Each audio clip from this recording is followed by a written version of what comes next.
आदरणीय बुवा आमा दाजुभाइ दिदीबहिनी सम्पूर्णमा मेरो कोटी कोटी प्रणाम।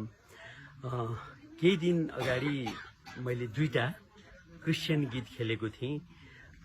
अब हाम्रा अग्रजहरूले भन्नुहुन्थ्यो कि कलाकार बन्न चाहन्छौ भने तिमीले यो गर्दिन त्यो गर्दिन भनेर भन्नु हुँदैन, जे अगाडि आउँछ त्यसलाई नै प्रसाद सम्झेर हामी अगाडि बढ्नुपर्छ भनेर अग्रजहरूले भन्नुभएको थियो। त्यही अनुसार चाहिँ अगाडि बढियो, त्यो क्रिस्चियन गीत गरियो। तर त्यसबाट धेरै गुरुबा गुरुआमाहरू, गुरु पुरोहितहरू, बुवा आमा दाजुभाइ दिदीबहिनीहरूले एकदमै मन दुखाउनु भएको छ। हाम्रो उद्देश्य मन दुखाउनु पटक्कै थिएन, सिर्फ कलाकारिता गर्ने मात्रै थियो।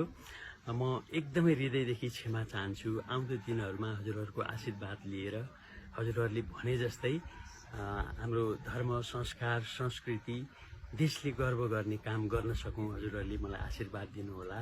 अब काजी साहबलाई पनि, काजी साहब अहिले 5 थरमा हुन्छ सुटिङमा, उहाँलाई पनि क्षमा गरिदिनु होला हजुर। यो एउटा बुवा आमा काका एउटा अज्ञानी सम्झेर हामीलाई क्षमा गरिदिनु होला। अब हामीले यस्तो गर्दैनौँ।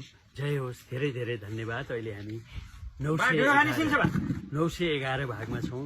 यसलाई चाहिँ हजुरहरूले आफ्नै कथा व्यथा सम्झेर, आफ्नै सिरियल सम्झेर माया पनि गरिरहनु भएको छ। अझ अरू मायाको अपेक्षा राख्दछौँ। धेरै धेरै धन्यवाद। नमस्कार।